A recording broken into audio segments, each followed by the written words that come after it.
Once upon a time in a large and beautiful forest in Africa, something strange happened. The forest became silent. The birds stopped singing. The monkeys stopped playing in the trees. Even the frogs didn't croak at night. It was as if the forest had fallen asleep, and the animals were scared. The silence was deep. No wind, no rustling of leaves, no laughter of young cubs. Just silence. In the middle of this stillness, the animals held a meeting under the big baobab tree. It was called by Grandfather Tortoise, the wisest animal in the forest. His shell was covered with marks from old battles, and his eyes were slow but kind. He spoke gently. "My children," he began, "something has stolen our joy. The trees no longer sway with music. The air feels heavy. We must find the cause, but it must be someone brave and clever, someone who listens more than speaks." All the animals looked around. The lion stepped forward. "I am strong. I can roar the loudest. Let me go." But Grandfather Tortoise shook his head. "This enemy does not fear strength or noise. It hides in the quiet." The eagle flapped her wings. "I can fly high. I see everything from the sky." But again, Grandfather Tortoise said, "No, this enemy hides in places the sky cannot touch." The monkey shouted, "I can swing from tree to tree. I can spy and bring news." But Grandfather Tortoise smiled softly. "This enemy does not leave footprints. It walks in stillness."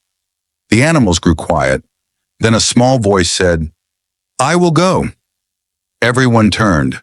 Sitting quietly behind a rock was a small brown animal with a long nose, sharp ears, and tiny claws. His fur was dusty from the ground.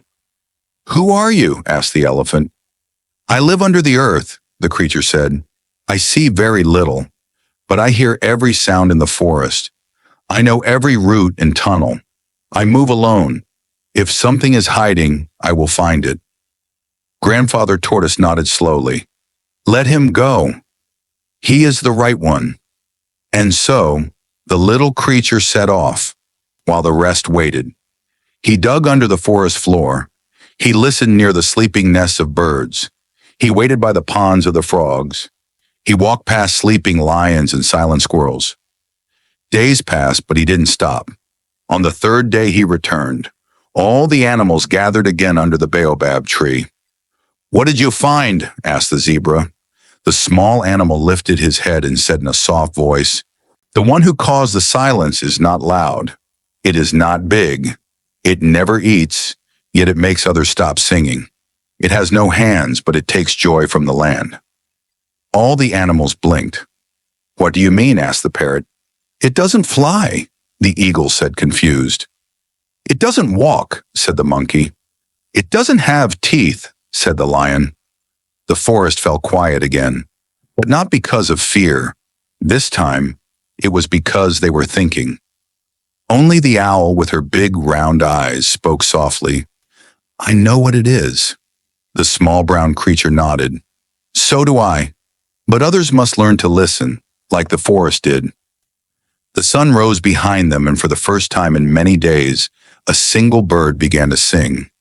The animals looked up. Then a breeze blew through the trees. A monkey giggled.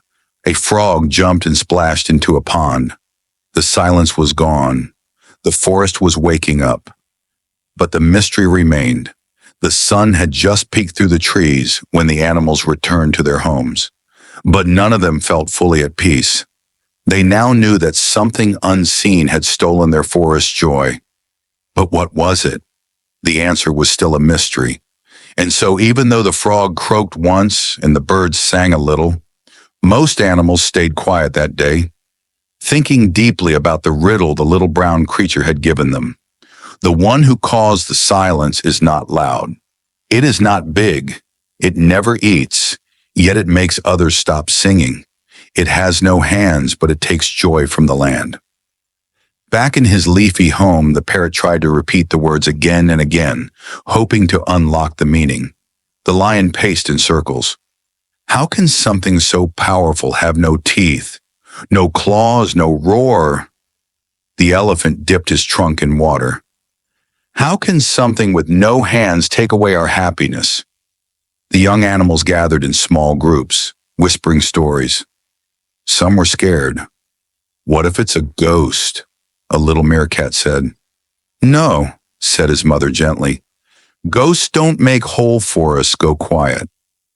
Meanwhile, the small brown creature, Milo the mole, as some now called him, returned to his tunnel. Though he had solved the mystery, he did not feel proud. Instead, he felt sad because he knew what the silence was, and he knew it could return.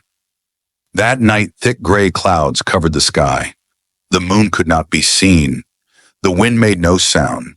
Even the insects stopped buzzing. Suddenly, a group of fireflies lit up the trees and flew in beautiful patterns. The forest watched in awe. Then came a strange voice. It wasn't from an animal. It came from the wind. A whisper, soft and echoing, flowed through the leaves. You cannot see me, but I see you. When I arrive, the world stops, not because I ask, but because I'm feared. The fireflies dimmed. The owl looked around from her branch. Did anyone else hear that? She asked. I did, said the zebra. Me too, whispered the squirrel. The lion stood tall. Show yourself, coward! But there was no reply, just silence again. The next morning, the animals gathered once more under the baobab tree. This time, Milo stepped forward without being called. I must speak, he said. Grandfather Tortoise nodded slowly. Go on, little one. Milo's voice was low but firm. I found the answer. The one who caused the silence is fear. Gasps filled the forest. Fear, said the monkey, confused. But fear is not a thing. It's a feeling. Exactly, said Milo. Fear is not loud. It's not big. It eats nothing, but it can stop birds from singing and frogs from jumping. Fear has no hands, but it can pull down the joy from every tree. The owl blinked slowly. Fear is what made us hide, what made us stop being who we are. The parrot tilted his head. So, the silence came from us. Yes, said Milo. It was not something that came from outside. It lived inside us. We were scared of something we didn't even see. The animals fell into deep silence, but this time it was not heavy. It was the silence of understanding. The next few days, things began to change. The lion started to roar again, not in anger, but in laughter. The frogs returned to their pond and sang their songs proudly. The birds flapped their wings and taught their chicks how to chirp again. The monkeys raced through the trees, laughing so loudly that the leaves shook. The forest was alive again.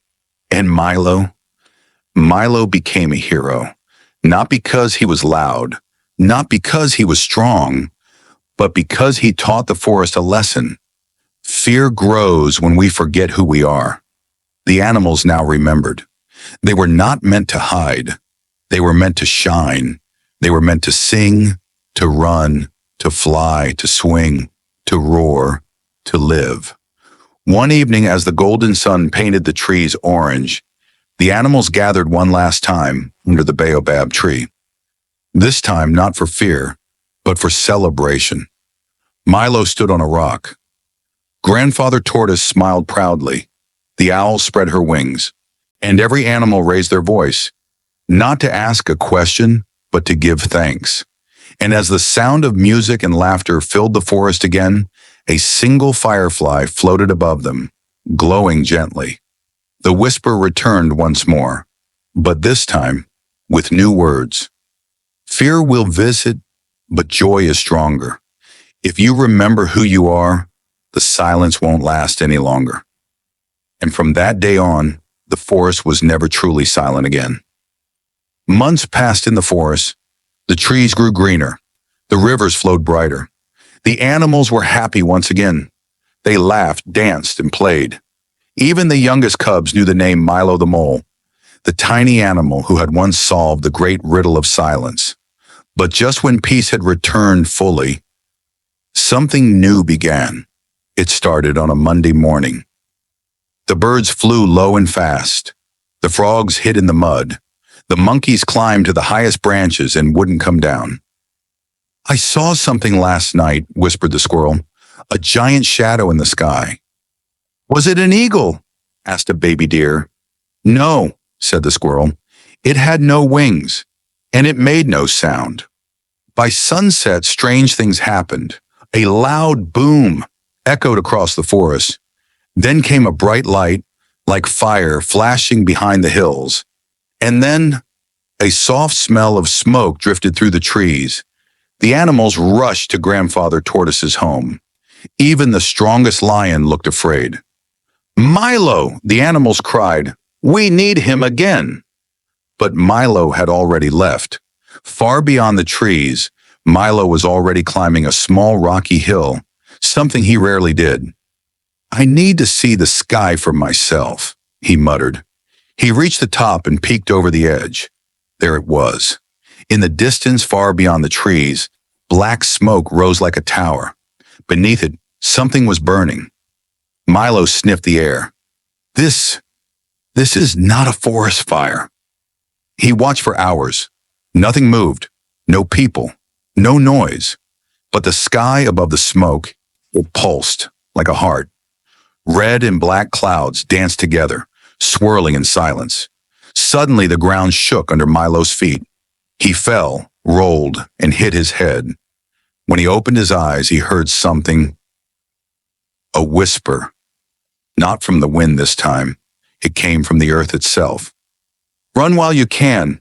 He's awake. The one who comes when courage breaks." Milo blinked. "Who's awake?" he asked the ground, trembling. But the earth gave no answer. Back in the forest, the animals argued. "We must run to the mountains," shouted the zebra. "No, we hide underground," cried the rabbit. "We must stay and fight," roared the lion, though his voice shook. But Grandfather Tortoise raised his hand. "We will wait for Milo." Just then Milo returned, covered in dust, eyes wide. "There's smoke and something darker," he said. "But listen, there's a new riddle." He stood before them and said slowly, "It eats what fire cannot. It drinks what rivers fear. It wakes when courage dies. It grows where hearts are not clear." The forest grew silent. The owl whispered, This is not just fear. It's something deeper." Milo nodded. "This time, it's not about what we see or hear. It's about what we believe." A strange dream. That night, while the forest slept, Milo had a dream. He was standing in a dry riverbed, cracked and lonely. A tall figure stood before him. Not man, not beast, just a shape. The shape spoke without moving. "You found me once before, but this time I hide inside the strong, the ones who pretend they are not afraid, the ones who laugh but cry at night.